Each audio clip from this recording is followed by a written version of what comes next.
Ngayong araw guys, samahan nyo kami. Papunta kami sa Lasable Beach Resort sa Umalig.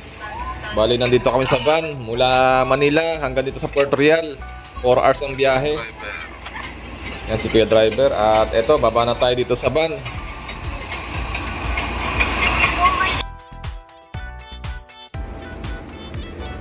At eto, papakita ko sa inyo ang aming sasakyang bangka. Bali, ganito nga pala ang sitwasyon pagka nakarating na kayo dito sa Real Port.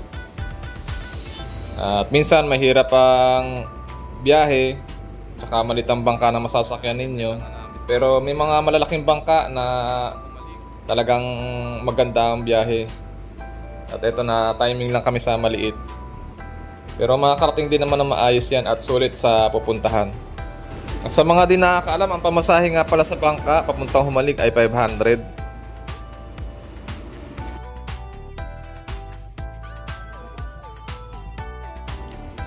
Silipin lang natin ang sitwasyon natin dito sa loob ng bangka.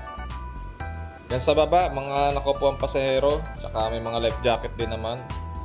Medyo siksikan lang at mainit, pero konting tiis lang, makakarating din na maayos. Pagka sa taas naman kayo, pwedeng mahiga dyan pagka maluwag, pero pagka maraming tao, upo na lang din. Ayan, pero sulit naman ang biyahe pagka nakarating na tayo sa Humalig.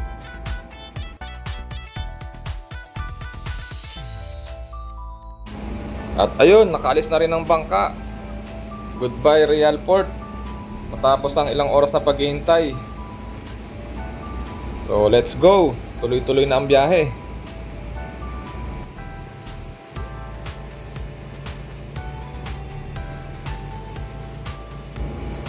At ito, ganito nga pala ang sitwasyon ko dito. Dito na lang pumesa sa gilid para mahangin.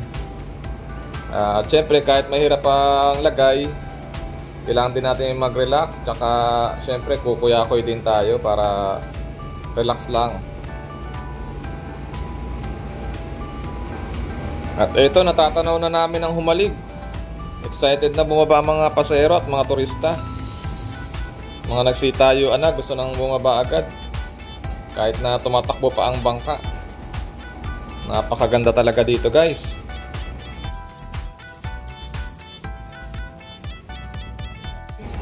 Time check, magwa 1:30 na ng tanghali. Nandito na tayo sa landing sa Humalig.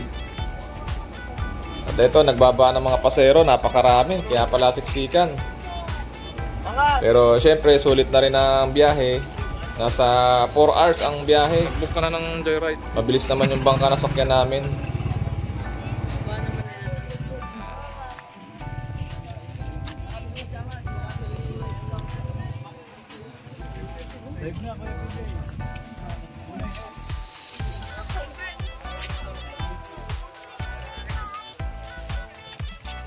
Ganda ng dagat oh.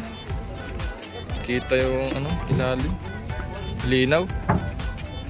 Yung sasakyan natin ang Saili Sophia, MV Saili Sophia. Kibal, ano na? Snapper ka, di mo pinapansin na. Daming pa rin turista. Daming Nandun lang. Pwede mo nagkasya tayo dyan.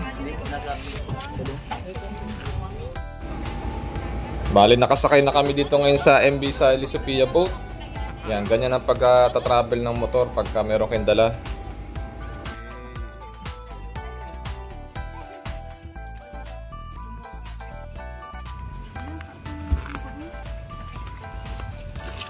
Nakakita ko si Miguel, naalala ko yung bataan. Kuha mo na yung ano mo? Bakit?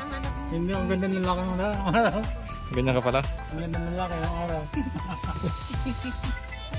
Hindi pa lasing yan ha? Nakataga na. At sa wakas, papunta na kami sa Lasable Beach Resort. Gamit pa rin itong Saili Sophia boat.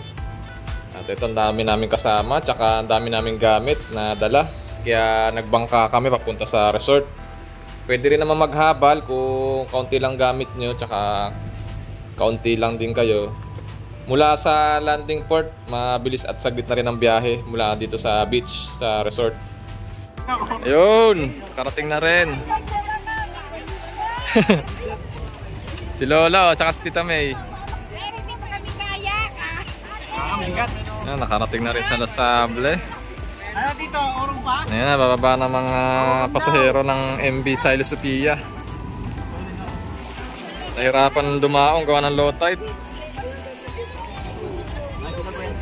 Low tide pa, kaya ganyan, no? Maraming bato.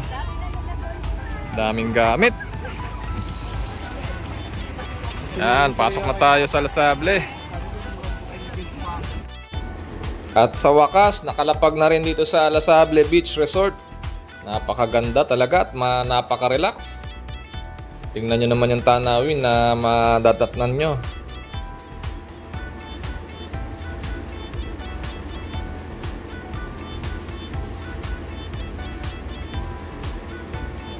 Time check, mag-aalas 3 na. Halos 12 oras ang biniyahe mula sa Maynila. At ito, nakaredy na ang aming pagkain. Dahil mahaba ang biyahe, gutom na kami. Kaya sulit talaga ang pagpunta, kaya relax na lang. Abangan nyo pala ang susunod kong video, itutur at ililibot ko dito sa loob ng resort ng Lasable. Sa mga di pa nakapag-subscribe sa YouTube ko at Facebook, paki-subscribe at follow. Maraming salamat!